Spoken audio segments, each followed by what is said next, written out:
Salut, moi c'est Emma. Et moi, c'est Nicolas. Aujourd'hui, c'est le tout premier épisode de notre nouvelle série de podcasts. On va parler de plein de sujets autour de l'apprentissage du français avec des discussions simples et naturelles. Alors, bienvenue et c'est parti! Ça y est, on est lancé. Tu te rends compte, Emma? Le micro est allumé, on ne peut plus reculer. C'est le grand saut. Mais tu sais, je pense que c'est exactement ce que nos auditeurs ressentent quand ils doivent parler français pour la première fois. Ah, cette fameuse boule au ventre. Je m'en souviens très bien quand j'apprenais l'anglais. Tu as peur d'ouvrir la bouche? Exactement. On a peur du jugement. On s'est dit « Oh là là, je vais faire une faute de conjugaison et tout le monde va rire ». Spoiler alerte, les gens ne rient pas.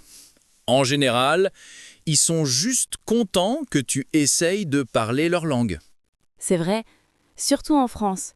On a cette réputation d'être arrogant, mais en fait, quand un étranger fait l'effort de dire quelques mots, on est super touché. C'est clair. Bon, à part si tu parles à un serveur parisien en plein rush à midi, là, c'est une autre histoire. Oui, bon, là, c'est le niveau expert. Mais dis-moi, Nicolas, pour ce premier épisode, on a promis du naturel. C'est quoi pour toi le plus gros fossé entre l'école et la réalité? Sans hésitation, la vitesse. Et le fait qu'on mange les mots. Ah, le fameux « je suis » au lieu de « je suis ». Voilà, à l'école, on apprend « je ne sais pas ». Dans la rue, on dit « je sais pas ». C'est violent pour un débutant. C'est vrai. Il y a aussi le nœud de la négation qui disparaît. Je ne veux pas devient je veux pas. C'est presque une autre langue. C'est pour ça que ce podcast est important. On va essayer de parler normalement, sans trop ralentir, mais en articulant un peu quand même. Un juste milieu. D'ailleurs, j'ai une question pour toi. Tu as des étudiants qui te disent qu'ils comprennent tout à l'écrit, mais rien à l'oral? Tout le temps. C'est le syndrome classique. L'œil est plus rapide que l'oreille. Et tu leur conseilles quoi? De fermer les livres. Vraiment. D'écouter de la musique, la radio, même en bruit de fond. Faut habituer le cerveau à la mélodie. La mélodie, c'est un joli mot. Le français est très plat, non? On n'a pas l'accent tonique comme en espagnol ou en italien. C'est assez monotone, oui. On met l'accent sur la dernière syllabe du groupe de mots. C'est un rythme régulier. Tac, tac, tac, boum. C'est une bonne façon de le résumer. Tac, tac, tac, boum! Parlons un peu de culture. Apprendre une langue, c'est pas juste la grammaire. C'est aussi savoir de quoi les gens parlent à la machine à café. Absolument. Les références culturelles. Si je te dis « on ne laisse pas bébé dans un coin », tu penses à quoi? Dirty Dancing, mais en version française. C'est culte. Voilà. Et si je te dis « c'est pas Versailles ici », tu penses à quoi? À ma mère qui me hurle dessus parce que j'ai laissé la lumière allumée. Exactement. C'est une expression tellement française. Dès qu'on laisse une lumière allumée, quelqu'un va dire « c'est pas Versailles ici ». C'est ça qui est génial. Si un étudiant comprend ça, il passe direct au niveau supérieur. Il comprend l'humour et les codes. Tu as regardé des séries françaises récemment qui pourraient aider nos auditeurs? Alors, évidemment, il y a le géant Lupin sur Netflix. Oh ma si, encore lui. Il est incontournable. Oui, et c'est très bien parce que c'est du français contemporain, ça bouge, c'est visuel. Ça aide à la compréhension. Moi, j'ai un coup de cœur pour 10%. Ah oui, excellente série. Mais ça parle vite, non? Ça parle très vite. Et c'est bourré de références au cinéma français. C'est peut-être pour un niveau un peu plus avancé. Ou alors, il faut mettre les sous-titres. Attention! Sous-titres en français ou dans la langue maternelle? Ah, le grand débat. Moi, je dis, si tu es débutant, langue maternelle pour comprendre l'histoire. Dès que tu peux, tu passes aux sous-titres français. Je suis d'accord. Si tu mets les sous-titres en français, tu associes le son et l'orthographe. C'est super puissant. Par contre, évite de regarder les visiteurs pour commencer. Ok. Non, effectivement. L'ancien français et l'écrit, c'est pas l'idéal pour apprendre. Quoique, c'est drôle, mais revenons à nos moutons. Revenons à nos moutons. J'adore cette expression. Ça veut dire quoi pour ceux qui ne connaissent pas? Ça veut dire revenons au sujet principal de la conversation. On s'est égaré. On utilise beaucoup d'animaux dans nos expressions. Tu as remarqué? C'est vrai. Avoir le cafard. Être triste. Poser un lapin.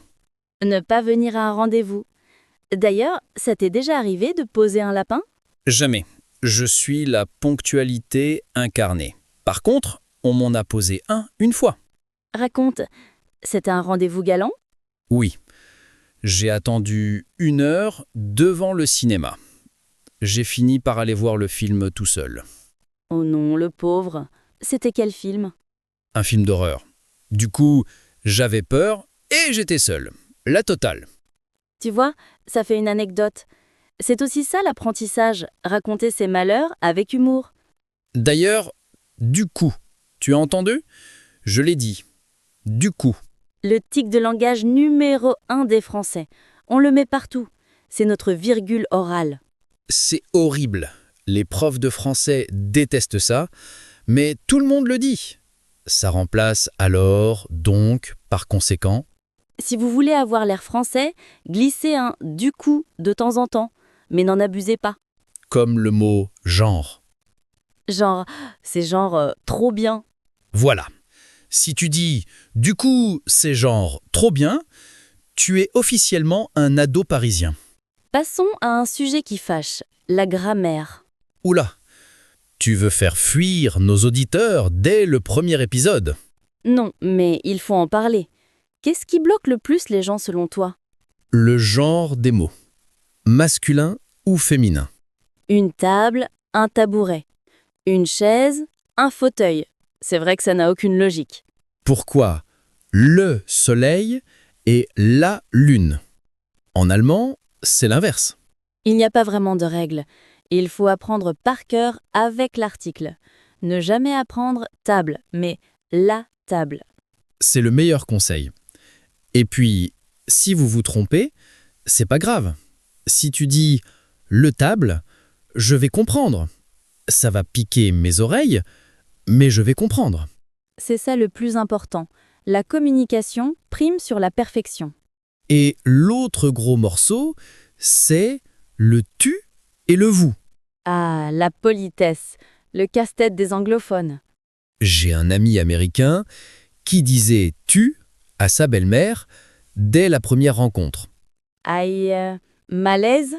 Gros malaise. Elle l'a regardé comme s'il venait de l'insulter. Faut expliquer. Vous, c'est pour la politesse, la hiérarchie ou quand on ne connaît pas la personne. Tu, c'est la famille, les amis, les collègues proches.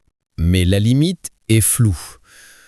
Parfois, au bureau, on commence par « vous » et après 2 jours, le chef dit « on peut se tutoyer ». Et là, c'est la libération. Mais dans le doute, toujours commencer par vous. C'est plus prudent.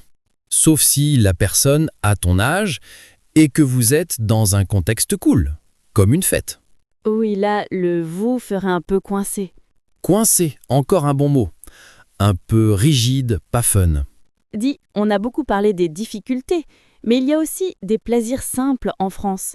La bouffe? La gastronomie, s'il te plaît. Emma, quel est ton plat français préféré? Le truc cliché. La raclette, sans hésitation. C'est gras, c'est lourd, ça sent fort, j'adore. La raclette, c'est la vie. Mais c'est un plat d'hiver. On mange pas ça en juillet.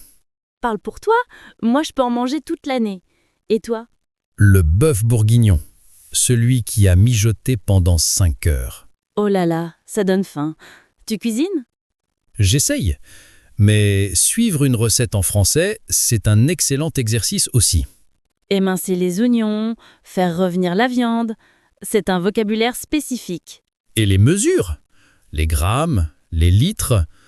Pas de cups ou de ounces ici.